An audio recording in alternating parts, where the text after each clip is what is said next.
Hey everyone, welcome back to the channel. It's Abby, and on my channel I make videos on journaling and documenting your life and travels. Today we're going to be doing a little tour of my analog desk. If you're new here, I have been a full-time artist, author, and content creator for the past 10 years. So it's no surprise that obviously I spend most of my days staring at a computer screen. And while I do have a really lovely workspace slash office in the other room, I definitely figured that I needed to have a separate space to simply create freely and have liberty to be able to get creative and just make things. So when I first got into freelance, the first thing I did was I moved my workspace and bedroom into our home's attic, which is so artist coded. So in that attic, I remember having a separate space for my iMac and also my computer and also all the work admin related stuff.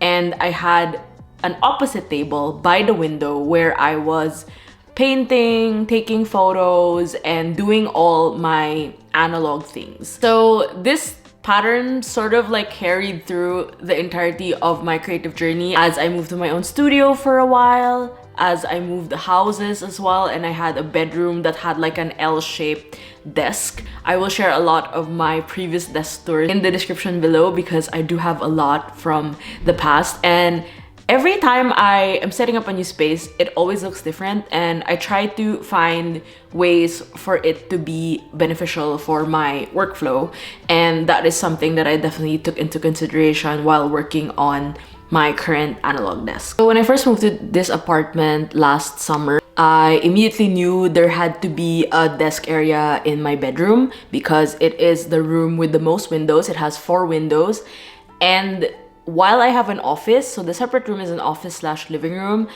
I really told myself that the light hits so beautifully in this part of the apartment that there really has to be a desk where I can paint. And with painting and like drawing, I like seeing things in natural light, and I'm actually one of those people who does not turn on lights until like it's really in the evening. So I rely a lot on natural light. One struggle I also had was, as a content creator, I needed a space to film my journaling videos, like sit-down videos where I show you like overhead shots of my journals. For a time, I did have like a foldable table that I would prop up near the window, and it wasn't really serving me because then I have to pack it up and close it, and there wasn't like a definite space for that. And the foldable table I got, which I still use by the way, for extra shooting and also if I'm filming in the office, I also got a white table. So I think with my workspace table being already white, I wanted like a wood one. By some lucky encounter, this one day I went to IKEA a few months ago. I saw this table and it was the exact same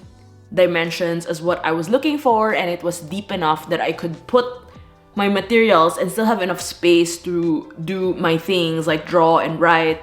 So I decided to bite the bullet, set that up, and set up my desk. So over the past couple of weeks, I've slowly been reintroducing ways on how to paint more. I don't remember how long ago was it that I painted regularly. I miss it so much. It's not really something that is more like to make something out of, but more as a creative practice. And I hope through this desk setup, I'm able to hone that and nurture that part of me, because as I mentioned earlier, like experimentation and play is really important in the creative process, and I feel like that's something I've been lacking for the past couple of years. And I really have no excuse because the natural light is perfect, and also it's become really sunny now. By the way, this video is in collaboration with my good friend Carolyn Yu. Make sure to check out her YouTube channel. I'll talk more about that later after our tour. Without further ado, I hope you enjoyed the tour, and let's get started. Hello and welcome to my desk. It usually gets a lot of sun around like 10 o'clock to 12 noon, and is a good incentive for me to paint around this time and soak in all this warmth and sunlight. Definitely adds a little bit of drama to my space. There is a corner wall where I put up some of the paintings I did last summer. This was a fun exercise and I hope to do something similar again. I'm very old school in the sense that every room here has an analog clock, and this one is actually the noisy one. Below that, I decided to have a ledge attached and I added some prints. I also have some decor and a monthly calendar that my brother kindly gifted me when he visited me. I also have my half-frame camera here. I take photos of my workspace and I also take this out a lot. Over the winter, I had a lot of side quests, and one of them was actually framing up art and painting some frames, so this was one of those prints. Below the ledge is a mix of prints and photos. This is a photo of me and my dad, who passed away very early in my life. I get a lot of inspiration from what I surround myself with, so this part of my wall has a lot of wall art, and I always make sure there's a fresh vase of flowers every week. Since it's not a huge table per se, I try to keep my storage very minimal and something very accessible. My problem is anything that I don't see physically, I forget about. So all of these things are actually within reach. So one container has my journaling supplies and another one has my art tools, and that in itself allows me to take note that, okay, I can either journal, I can either draw, I can either paint, or I can write in this area. In a way, it also helps that there are a sample of these tools in my bedroom, because most of my supplies are generally in my office, like more pencils, more glue and stuff. So a lot of the easy access ones are definitely here that I use regularly, such as my photo printer and a lot of things like clips, you know, small things that I tend to reach for when I'm working on my creative projects. I actually picked up this cup from the street. It was free and it was a perfect cup to hold my miscellaneous tools, and it's slim enough that it fits my desk area as well. I find that I tend to be a bit random with the things I keep in this cup, and I think that's my creative brain taking over. I don't like it when everything is very, very, very organized to a T.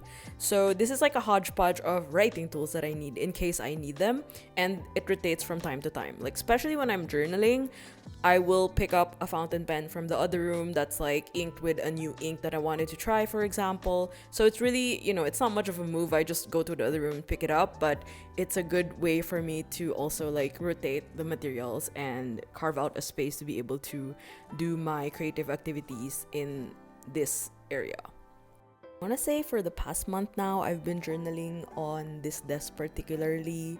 And I used to journal on the bigger desk in my other room, but now I journal here more.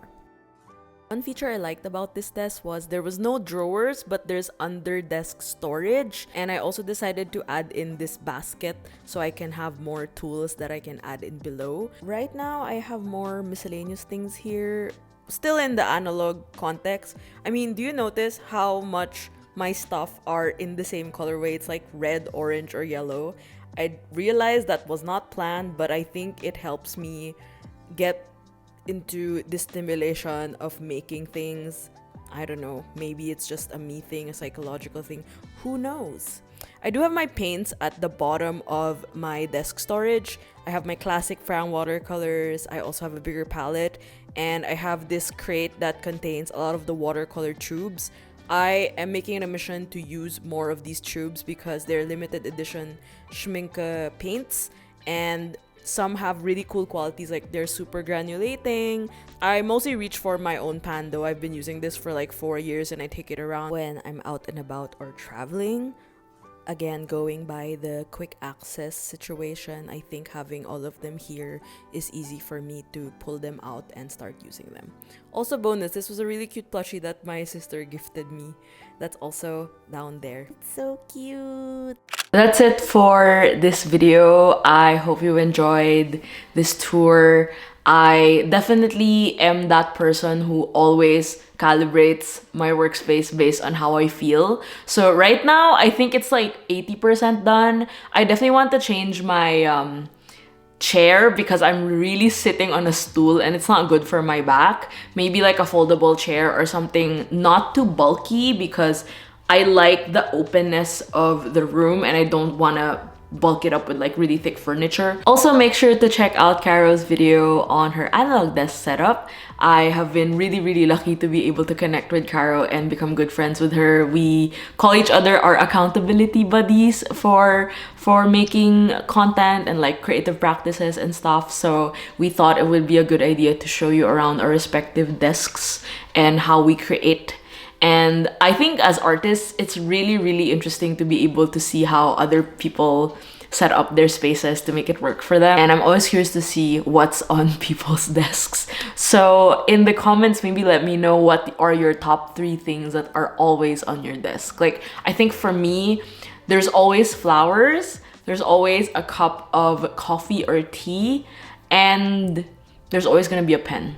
I hope you enjoyed the first few days of spring if you are in this side of the world as me. And lastly, make sure to check out my Substack. It's called Documented, and I share a little bit about the analog tools I use, because I did show a lot in the video, but I zoom in a little bit more on why I use certain things. So maybe if you're curious about what's literally on my desk, like art materials, pencils, writing tools, stationery, notebooks, and storage, make sure to read my Substack. And I'm looking forward to sharing more of my creative life in the next couple of months, especially now that the weather's pretty good. Thank you so much for watching, and take care. Bye!